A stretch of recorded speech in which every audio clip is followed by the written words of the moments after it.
over to Sarah Phipps. Use the other name, see? Anybody spot it? So, Sarah Phipps. I use my maiden name as an occupational therapist, and I use Sarah Gribbin, my married name, in my other job, which is in the Red Cross, and I'll explain that in a minute as part of our introductions. Thank you very much, Rose. Thank you for inviting me. It's a real pleasure. I'm looking forward to this hour. And how I came about doing the course was actually I was doing a Red Cross training course in Wairua for main power, and one of the participants made the connection, and that's how I got in touch with Rose. So it's very nice. I'm very pleased to be here. So let's open with a Karakia first. Anybody want to lead a Karakia, or should it be all of us give it a go? What's that? So a Karakia is an opening prayer to make the room safe for us all. So let's have a go, okay? Whakataka te ho ki te uru, whakataka te ho ki te tonga. Kia mā kina kina te uta, kia mā taratara te taha. Hei te aka, ana te aka kura, hei teo, hei huka, hei huna. Te hei Māori ora. Get ready for the westerly and be prepared for the southerly. It will be icy cold inland and icy cold on the shore. May the dawn rise red-tipped on ice, on snow, on frost. Behold the greatness of life. It's a great Karakia. Talks about the weather. We have a lot of weather. We have good weather like today, but we can also have bad weather. And it's nice to relate it to actually our well-being. We can have good days and we can have bad days. But just as it says there, there's always a red dawn, okay? So it's important to remember that when you're having a bad day, that there's always going to be a new dawn as well. Nice. I have run Adapt Well, its previous name was called Design Ergonomics, for several years. I've been an occupational therapist for more years than I would prepare to count, in the UK, Australia and here. I've worked in mental health, head injuries, complex ACC, complex insurance, adolescents, older persons, a whole caboodle of different stuff. I have experience of working with people who had ME way back in the 1980s in London years ago. And I've morphed into various different work.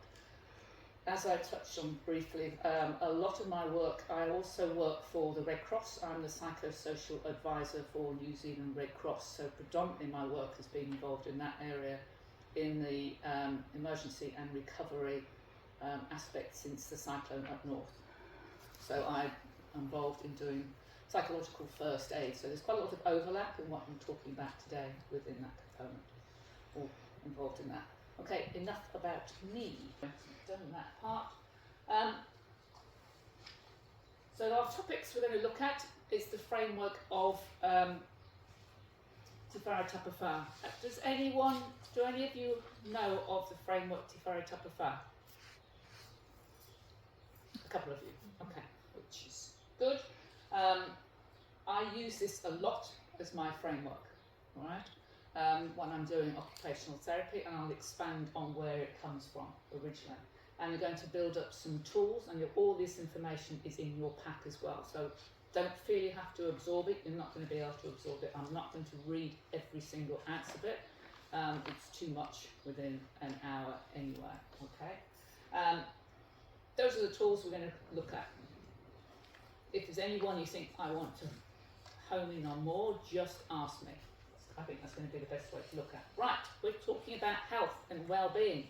So the good old World Health Organization has a definition, of course, okay? Health is a state of complete physical, mental, and can you see if I stand there? Yeah. Health is a state of complete physical, mental, and social well-being, and not merely the absence of disease or infirmity. You probably can't see it very clearly from here. The person's in the middle. Can I point to that? Yeah. And what it includes is your body, obviously, okay? Your mind, so how you're thinking, your emotions, but also your spirit, your emotions within that. And that encompasses part of your, all of that encompasses your physical and mental and emotional health. We, however, I think, have a way better tool to look at our emotional and mental and physical health, which is Te Whare Tapa Whā. So Te Whare Tapa Whā was developed by Sir Mason Jury in 1984. It's a fantastic model, as I already alluded to. So what it considers is that the whare, the house, has 4 walls. And in order for the 4 walls to be strong, each of the 4 walls needs to be relatively equal, if you like. And we know this in Christchurch. If you've got one wonky wall, okay, or a couple of walls, your whole structure's likely to be a bit unbalanced, right? You also have the foundations, the whenua, the land. So if the land is not very secure, the foundation's not very secure, then the whole building's not very secure. We know that. So we're talking about buildings, but you relate this to yourself, okay? So if you're thinking about it yourself, so we're thinking about physical, Taha, Tinana. So anything in relation to you in terms of physical. So when you are experiencing ME or CFS, all of your, I would imagine, now you tell me if I'm right or wrong, a lot of what you think about is the physical components of it. Yes? No? No, because it impacts everything. Thank you. So it impacts everything. Hence the reason why it's that. It's not just going to be one wall that it's going to impact, is it? Because as soon as you have a physical, anything that's going to be physical is going to affect the other walls. If you only focus on your physical needs, you're going to make the whole whare weak. You have to concentrate on all 4 walls, okay? So the other ones are Taha, Wairua, so that's spiritual. Now spiritual doesn't necessarily mean religious, okay? It can be anything that gives you that sense of belonging, that sense of worth, that sense of awe. So it can be being out in the garden, just sitting and enjoying the sun. Anything that gives you that feeling, if you like, okay? Or it can be, going to church, whatever makes you feel in that place. Mental and emotional, that's your psychological, mental and emotional aspects. And family and social are connections, which is what you were saying about connections, okay? How important that is. So let's break them all down one by one. So I want you to have a wee little bit of a conversation, maybe with the person next to you, or we could do it collectively. What are your daily challenges in each of the walls? What do you want to do this? Collectively or next with your next door neighbour?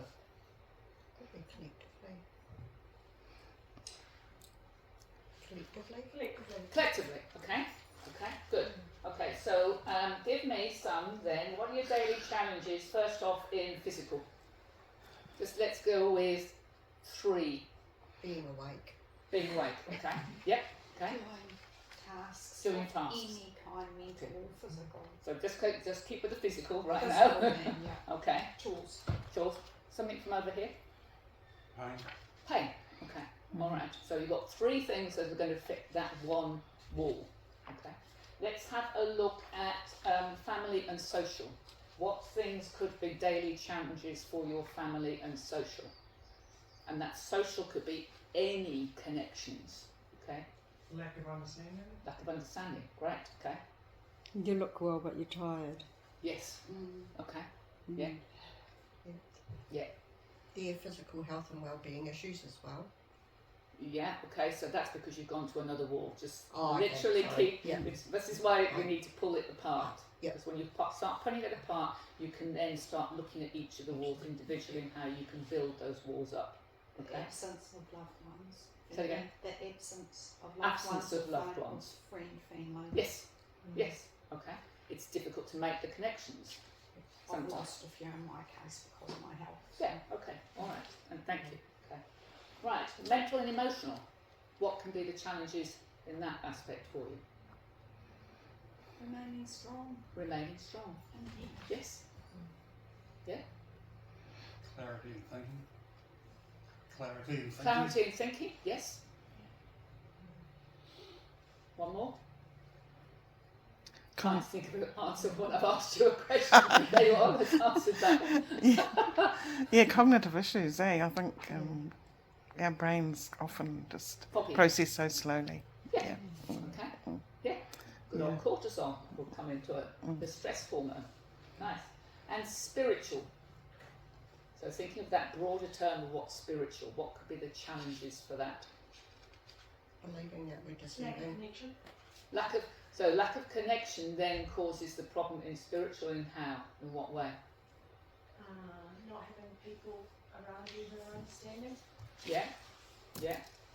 To make that spiritual connection for you. Yeah, Cynthia? Lack of belief. Lack of belief. Yeah, that we're worth having, like we're not a burden, that we're deserving of faith and hope. Okay. Okay. Right. Okay. It challenges your beliefs. Mm. Yes. Okay. The First- absence, once again, of the things that give you the spiritual strength and joy that you need in your life. Yeah. Like I can't do a lot of things Yeah. I used to do that made me whole. Yes. Yeah. Okay. I know I'm giving personal explanations, but just to try and make No. sure that people understand what I'm It's No, the saying. lack of no. energy And the lack of energy to therefore be able does to what in do terms- those things to be able that to hold you back. to fulfill your spiritual need.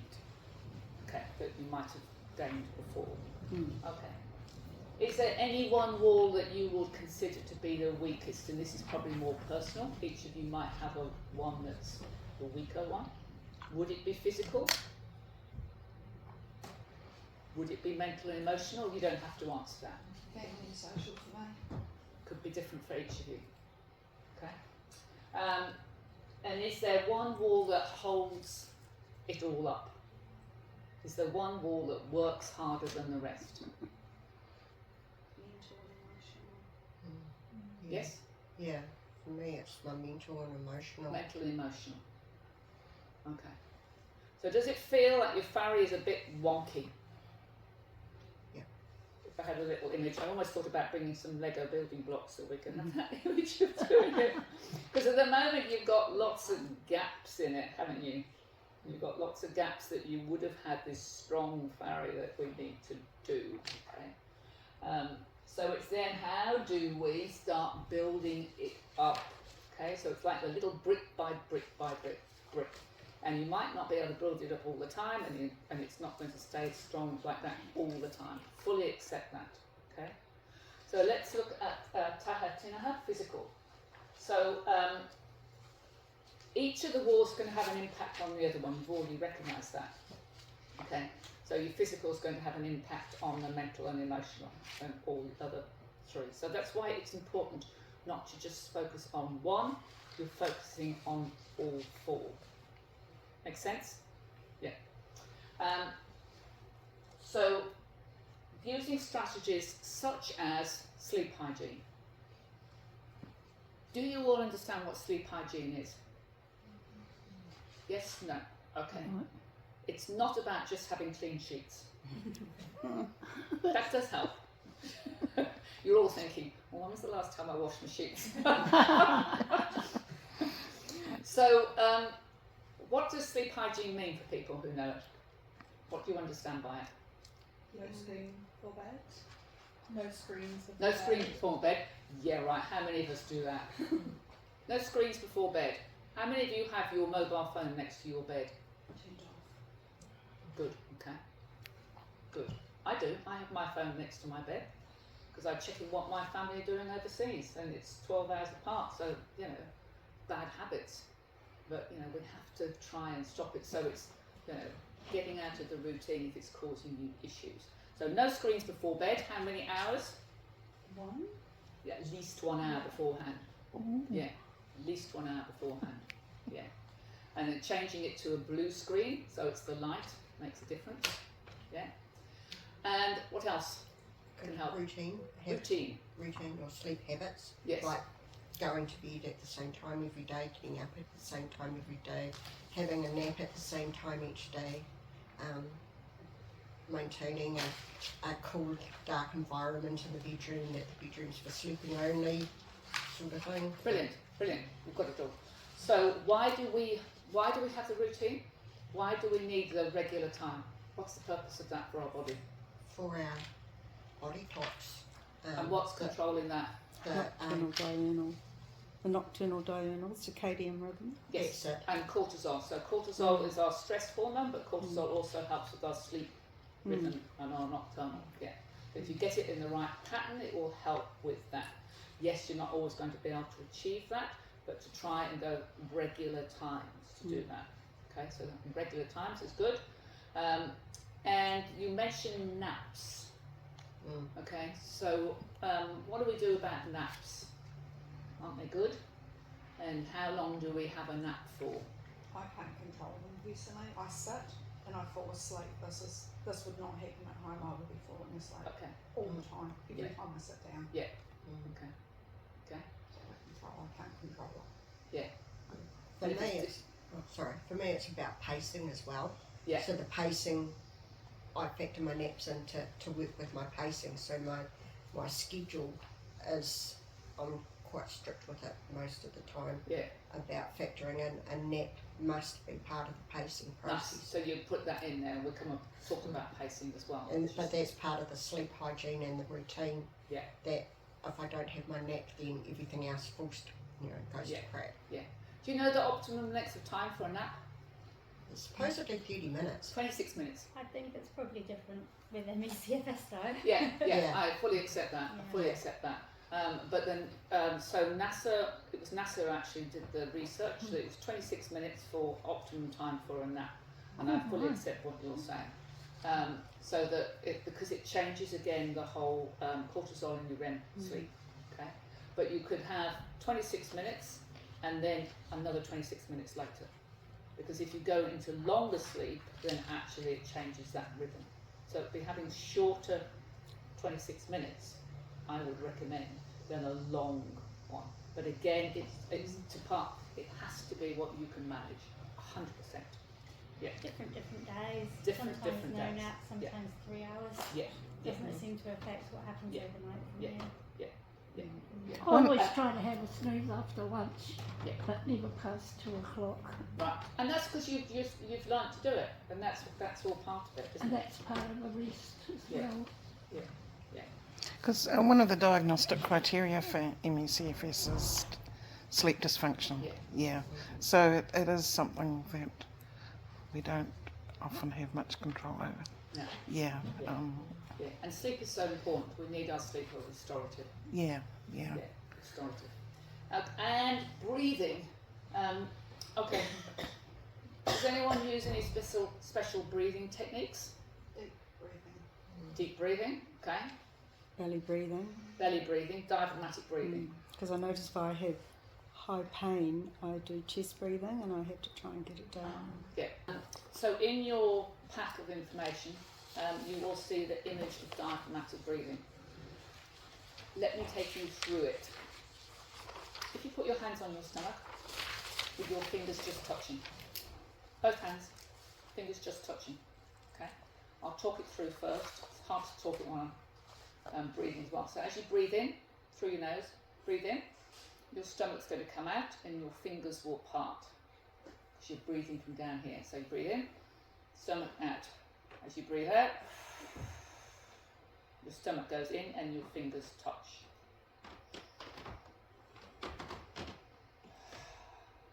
Your shoulders should not come up.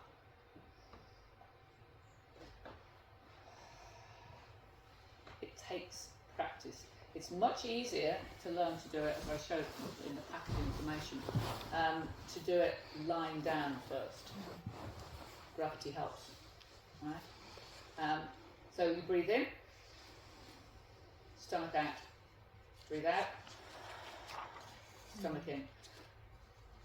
So do you understand the benefits of deep breathing, diaphragmatic breathing? Oxygen. Yes, increases your oxygen intake. Gets And? rid of the carbon dioxide. Gets rid of your carbon dioxide, yes. And if you're using your diaphragm, it also stimulates the vagus nerve, the wandering nerve.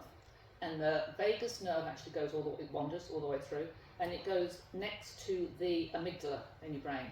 And the amygdala is your fear centre in your brain.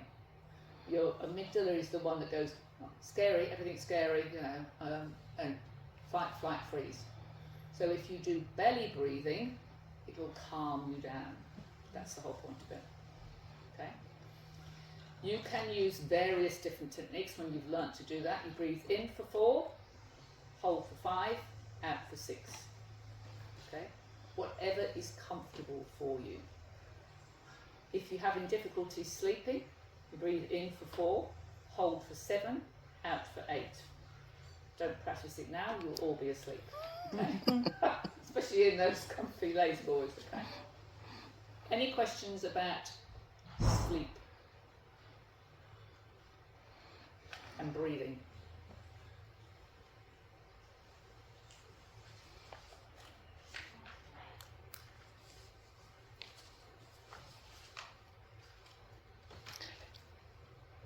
Have you found any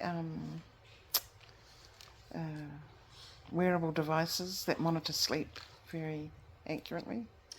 I think if you start monitoring your sleep, you're just going to worry about it every time. You'll look at it, wake up, and think, how much sleep did I get? Oh, I didn't get enough sleep. To what purpose?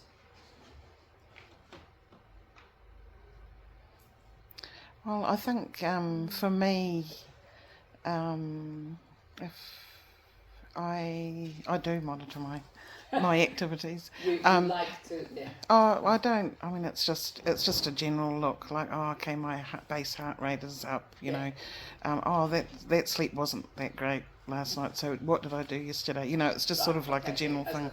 Yeah. But I noticed that. Some nights I don't get any deep sleep at all. It seems. Yeah.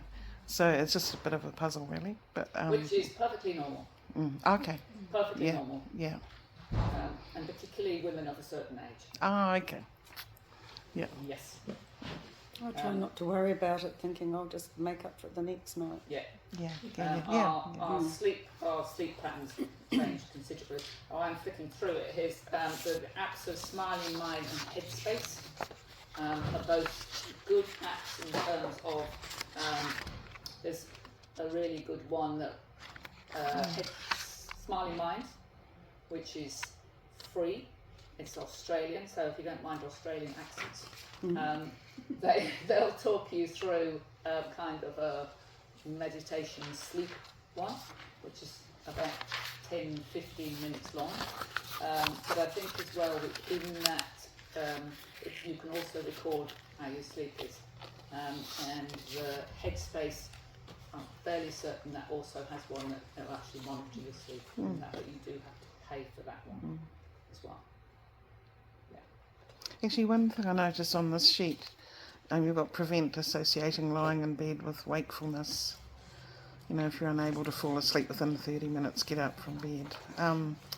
But actually, I was just thinking, that's for night time, isn't it? Yeah. I was just thinking a lot of us do rest in bed during the wakefully, perhaps during the day. Yeah, that's different. I mean, that's different night time, and you're just tossing and turning. In theory, you're supposed to get up, have a warm milk and 2 biscuits, and but it's quite hard to do that in the middle of the night, isn't it? I always think, it's dark and think, no, I'll just try and toss and turn for a bit longer. Mine's getting up to the toilet. And getting up to the toilet, indeed. Disturbs everything, doesn't it? You get back to bed and then you've got to get up again.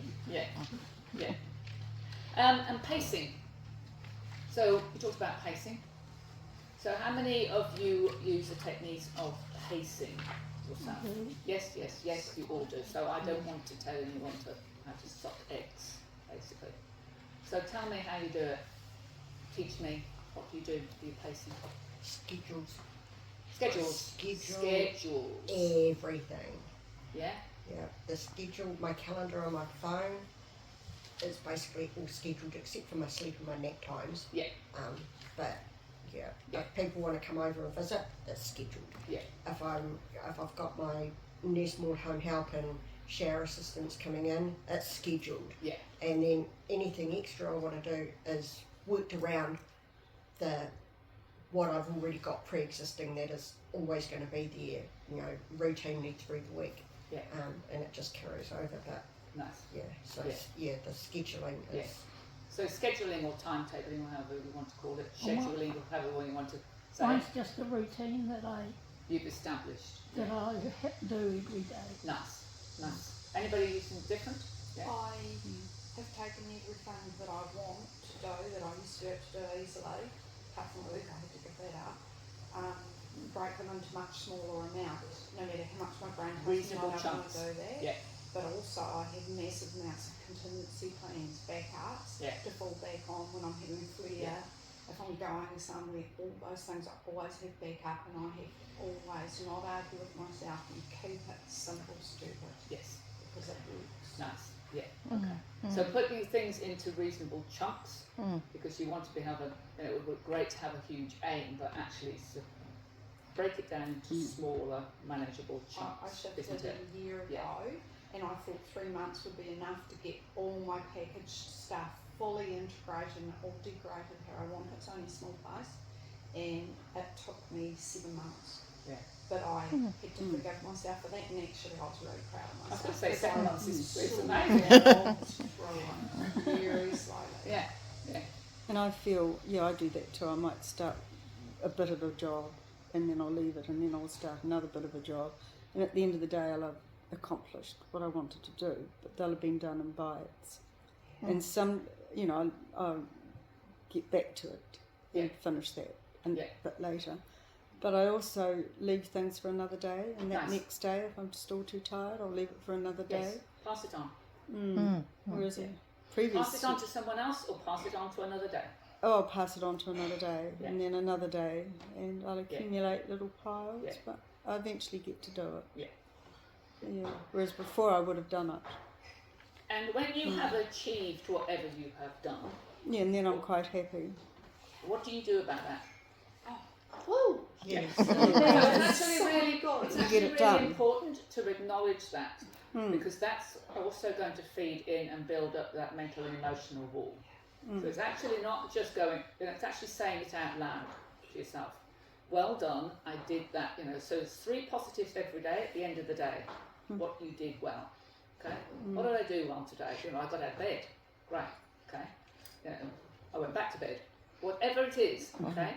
3 positives, because it's really important to have that positive mindset as best you are able to help build up that mental emotional wall. Okay? Positive psychology. Kira? Yeah. The activity diary, I don't need to do that because that's basically your scheduling, however you want to do it. People want sometimes like it in an app, sometimes in your calendar, sometimes written in paper, however is easy for you to do. I don't ever tell anyone what's going to work for them. It's up to you. It's, we're each individual. What works for somebody, it's going to work for them, it might not work for another person. Okay. And good ergonomics. Now, you might just think that that's in the workplace. No, it's not just in the workplace. And the information I provided in there is a workplace setup, okay? Because that's my standard thing that I provide for people. But it's actually, good ergonomics takes place in wherever you're going. Somebody mentioned they find it really hard when they're not sitting in other, it was Karen, I just picked up on that. That's basic ergonomics. If you're not sitting in a good, comfortable place or sitting in a comfortable chair in any other situation, you are going to experience pain. That's right. Aren't you? So, there are certain basics of ergonomics that you can carry forward, not just in the office. You're not in an office, but in your day to day. Sitting with your feet flat on the floor as you are now. Your knees your hips should be slightly higher than your knees. If I move, Yeah, he's fine. have to sit down. And your back sit to the very back of the chair, butt to the back of the chair, wherever you sit, butt to the back of the chair, okay? And try and get lumbar support. So if you're sitting in a chair that's not giving you lumbar support, that's when you're going to get back pain. So if you need to have a small roll cushion, take it with you. You can get light ones. If you don't know where your lumbar is, bend your elbow. Your lumbar will be there. Our body's amazing. Okay. So conveniently, that kind of fits in there. Feet flat on the floor. If your feet aren't reaching the floor because the chair is too high, not because you're too short, okay, you might need a footrest. If you can't get a footrest, you put cushions on the floor. If you're on an armrest, okay, and you're knitting, for example, which is great, but you can't rest your arms conveniently, you put something under your arms because you don't want your arms to be dragging. Okay, everything should be supported in a static position so that your muscles aren't carrying too much load all the time. It's the same principle whether you're sitting in an office, whether you're sitting at a dining table. If you're sitting at a dining table, you want to be at that height with your food just within reach. You're not overreaching, same as you would do with a keyboard. Make sense?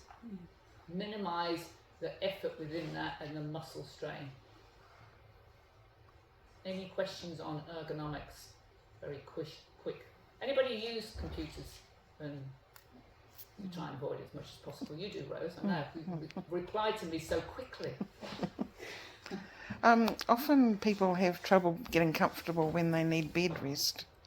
Oh, bed rest. Yeah. Yeah. You can get those supports, can't you? That You can get backrest support, yeah. but you put cushions on the back and they slip down like that. The best thing is to put cushions on your knees. Oh, okay. Yeah. Yeah.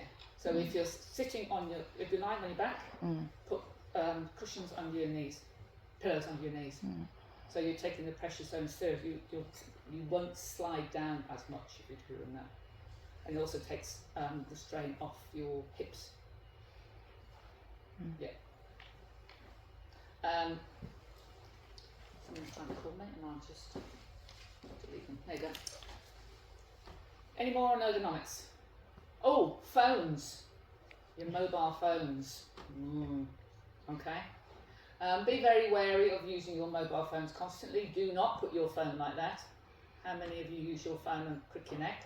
I'm just looking at the young ones here, because I couldn't do it. It's not good for any of us to be doing that anyway. But don't be on your phone for how long? Any length of time, if you ask me. Try and avoid minimal scrolling. Okay. I'll come to the mental health thing anyway. We'll come to that on mental health. So, spiritual. I've already explained what spiritual means. It's simply about putting the things that give you purpose. So have a think about what gives you purpose, that sense of purpose. You might feel that actually this one is the one that's you're finding difficult to fill now. So it might be one that you now need to think, okay, how am I going to fill that spiritual? It might be a different thing that you're going to need. How can I get that component of spiritual back? It might not be something that you did before. Okay? It could be completely different. It could be learning mindfulness. It could be doing yoga stretches, simple yoga stretches. Okay? It could be spending time in nature. Huge amount of research that actually spending time out in nature can actually drop your cortisol levels, your stress hormone, and improve your well-being. Okay? Give yourself permission to reflect and evolve. Just to give yourself permission to think and allow yourself time to do something different. Your circumstances have changed, and I fully acknowledge that. And I'm sure it has been difficult for you. But allow yourself that time to reflect and evolve within that, particularly for that spiritual component. Okay. Breathing will help in that component of keeping calm and that meditation and mindfulness. So that using those apps that I've already talked about can help in that. And learning new skills, I'll come to that. Mental and emotional, how are we doing for time? All right. Talked a bit about that.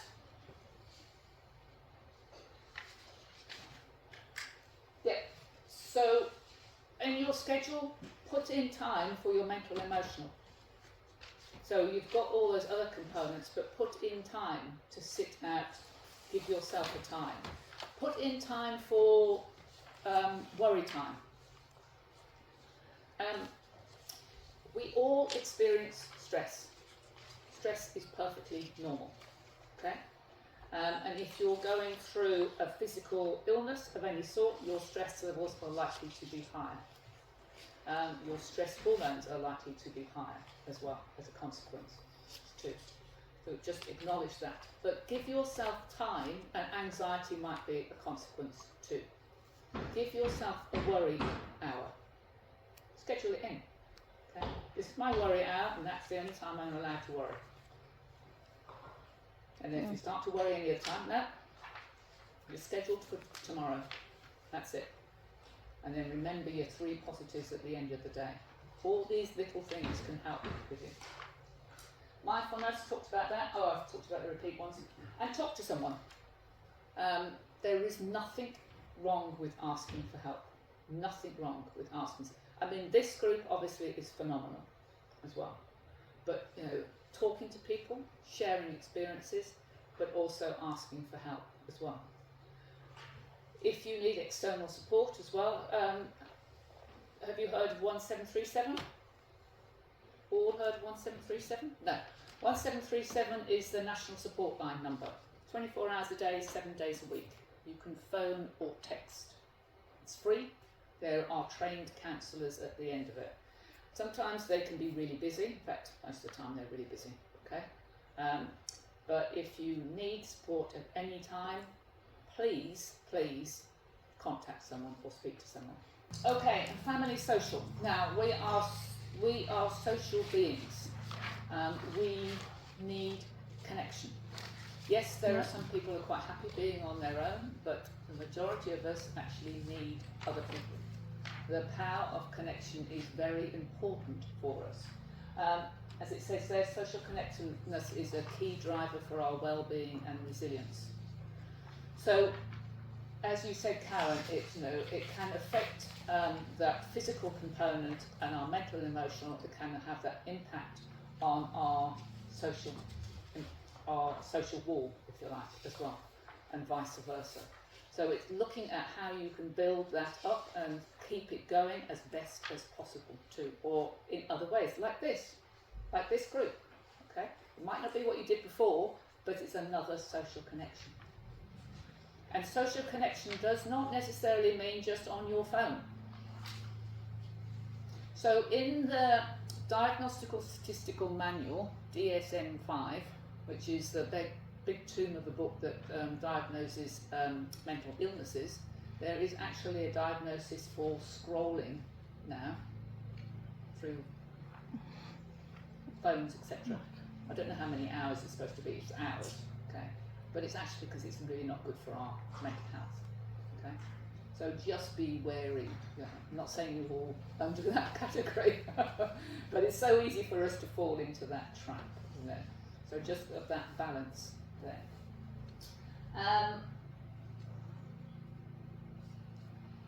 Now I put volunteer time, okay? Now you might think, oh, it's not possible to do that. And I kind of linked into that because actually it doesn't necessarily mean that you're actually going to be going out and volunteering. There's all sorts of different ways to volunteer. You know, it might actually just be on the phone talking, and it might only be, I can only give an hour a week. And that would be a connection of some sort. Yep. It was one of my decisions I made about 4 years after I started, well, my life turned upside down with my health issues, was to want to be able, because I had great grief at so many things, but a strong one was not contributing to society beyond my own small nest. So I did a bit of research, and then when my mum passed, it made me feel very strongly towards the elderly. Did some research, found about age concern, and I'm a volunteer wizard for them. I do 2 days a week, it's only a couple of hours, it absolutely floors me physically, but the joy in my heart and soul from it is irreplaceable. Yeah. It is incredible. Yeah. And I can't get sacked within reason because I don't get paid. Yeah. So it's Yeah. just wonderful. Yeah. Yeah. And all, on so many levels, that's why it works. Thank you. Thank you. Yeah. Yeah. Yeah, because you're making that connection, you're giving, and you're providing that information. It just made me think, we've got enough time. Have you done the Kübler-Ross grief? Have you heard of Kübler-Ross No, I haven't. grief? I'll have to come over here. Mm.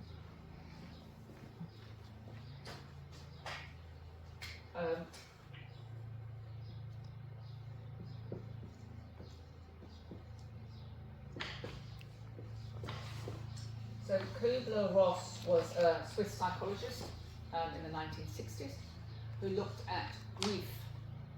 And at that time it was grief in terms of people who had died, you know, and had lost loved ones. But now it's actually recognised it's in terms of loss. It just made me think about it, okay? And I would see what you're basically saying, that what you're saying is that you have lost through your illness a lot in your lives, yes? Yeah. So I'm just trying to think of which ones. Denial is the first one, then anger, then depression, then acceptance. Oh, acceptance here. Thank you. And the other one is bargaining. Now, what they also recognise now is that people don't necessarily have to go in that order. Okay? And you can kind of move around and you can get stuck in one. But what I actually will do for people is that often loss doesn't always look as easy as this. It will look like that. Yep. And it's all consuming, like that. So what I think is important, if you dwell on here, you can get stuck in it. You can get stuck in the anger, the depression, the denial, all of that. What's important, and I think Karen, you gave that beautiful illustration, is to deal here. Okay? What can I do? Well, I can give some time. It might only be a couple of hours. What can I do? I could give a bit, I can go out in the garden. What could I do? Just a little bit of, what is it? I can come to listen to Sarah pipe on for about an hour, okay? Whatever, look at that space. Because the hope is that over time, the loss doesn't get any smaller, but the space away from it gets bigger. That analogy is really nice. Mm. Yeah. I don't know if I'm using the right word then, but that's wonderful. Yeah. Big space. Yeah. Yeah. And sometimes when we choose something outside of it, it costs us with symptom load, doesn't it? But it's a choice, isn't it, to give us something outside of it. It took me 4 years to get really good at understanding all that. Mm. And that's, Yeah. that's wonderful. Yeah. Yeah. And it is getting that balance. You say, okay, well, I can do that this week, and I can do, okay, and then maybe next week I can't, but, and then just, okay, well, how was that? Okay. All right. That is actually amazing. And when you think of it, yeah, it is all stirred up in the middle. Yeah. And it's okay, all right, it's okay to be stuck in here sometimes. All right? That's okay, especially if the loss has been recent and the loss is painful. We can all, you can get stuck in there.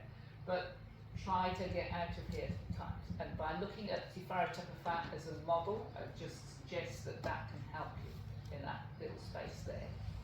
Okay?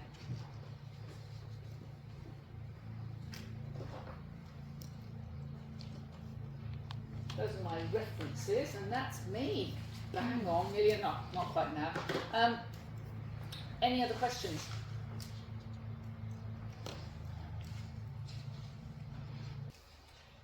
resilience, and I know we've kind of struggled with that word a little bit, especially in Christchurch. Have any of you heard of Lucy Hone? Yes. No. Yes? Yes. Yes? Have you heard her talk? No, Or seen her TED but talk? I've read a lot about her. Yeah, so Lucy Hone is from Christchurch. She's a resilience expert, but she sadly lost her daughter in a car accident in 2014, I think it was. Yeah. And it's an amazing TED talk about resilience, okay? And she talks about the 3 rules of resilience. The first one is to acknowledge that that shit happens. Excuse the language, but that's basically Yeah, it it, okay? And the second one is to look for the good. So just look for the good in small things. And then the third one, which I think is really powerful, is to say, is this helping me or is this harming me? So is scrolling through my phone for half an hour helping me or harming me? Is scrolling through my phone for an hour helping me or harming me? Is scrolling through my phone for 2 hours helping me or harming me? It's a really good one to remind yourself, those 3 rules. The TED Talk, if you Google Lucy Hone TED Talk, it came up as in the top 20 TED Talks in the world during COVID lockdown, because people were asking, how can I become more resilient? HOME, is it? HONE. N. Thank you. So, oh, that's the other thing I was going to say. Breathing. When in doubt, breathe out. Oh, okay. That's the other thing to remember. So if you're feeling anxious, go. Oh. Breathe out. What's going to happen? Whoops. You're going to suck in a lot more oxygen. Is that what we automatically do when we're kind of Sigh. mute about something? We go, Yes, is that sigh. an automatic process Probably. for humans? Wow. Yes, sigh. I always thought it meant just but Sighing's quite good for us. Anyway, that's probably enough for me. Unless there are any more questions. In your handout is the from the Mental Health Foundation. There's the Te Whare Tapa Whā, which is the last sheet. That one, the worksheet. I suggest, if you allow yourself that personal reflection, have a look at it, have a read of it. What does keep each of your walls in place? Which one does need a little bit more balance? Have a real ponder over it, even if it's small little chunks. Okay, would be good to do. That's all. Yeah. We'll close with the closing Thank you. Karakia. Yeah. We'll just do the English version because I'm not very good in the. Yeah. If anybody wants to try.